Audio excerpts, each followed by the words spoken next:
అండి megastar Chiranjeevi fans అసోసియేషన్‌కి సంబంధించిన వాళ్ళైతే బాలకృష్ణ క్షమాపణ చెప్పాలని అయితే బహిరంగ క్షమాపణ చెప్పాలని అయితే వాళ్ళైతే కోరుతున్నారండి. ఖచ్చితంగా మీరు చేసిన తప్పు.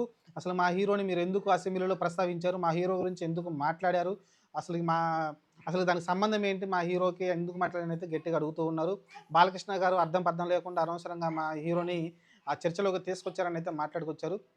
కాబట్టి దీనిపైన అయితే చిరంజీవికి సంబంధించిన ఫ్యాన్స్ అసోసియేషన్ ఏదైతే ఉందో అసోసియేషన్‌కి సంబంధించిన వాళ్ళైతే బాలకృష్ణ బహిరంగ క్షమాపణ చెప్పాలంటున్నారు. మరి దీనిపైన బహిరంగ క్షమాపణ బాలకృష్ణ చెప్తాడంటే చెప్పకపోవచ్చు. ఎందుకంటే ఆడ బూతు మాటలేం మాట్లాడలేదు గానీ, ఏదైతే కోమినేని శ్రీనివాస్ అడిగాడో అడిగిన ప్రశ్నకైతే ఆయనైతే సమాధానం చెప్తూ గట్టిగా అడిగింది లేదు, ఏమి లేదు అని అయితే చిరంజీవి గారు అడిగింది లేదు, ఏమి లేదు అని అయితే మాట్లాడుకొని ఒక ఎటకారంగా చెప్పడం చూసాం.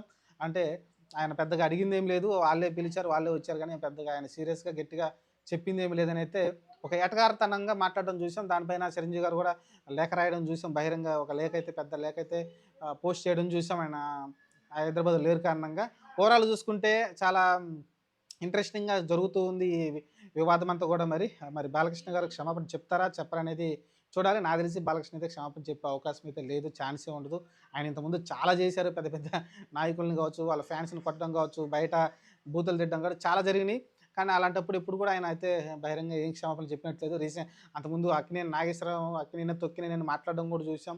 కానీ అప్పుడు కూడా క్షమాపణ ఏం చెప్పలేదు. అప్పుడు నాగార్జున కూడా, నాగ చైతన్య వాళ్ళు కూడా డిమాండ్ చేయడం చూసాం. అది తప్పని. అప్పుడు కూడా క్షమాపణలు చెప్పింది ఏం లేదు. కాబట్టి ఇది కూడా అట్లనే కనుమరుగైపోద్ది తప్ప పెద్దగా ఆయన చెప్పే అవకాశం అయితే నాకైతే కనిపించట్లేదు. చూద్దాం మరి ఏం జరిగిద్దో. మెగా ఫ్యాన్స్ అయితే గట్టిగానే అతని పైనైతే కోపంగా ఉన్నారు. మరి క్షమాపణలు చెప్పాలంటున్నారు బాలకృష్ణ గారిని. మరి చూద్దాం ఏం చెప్తారో.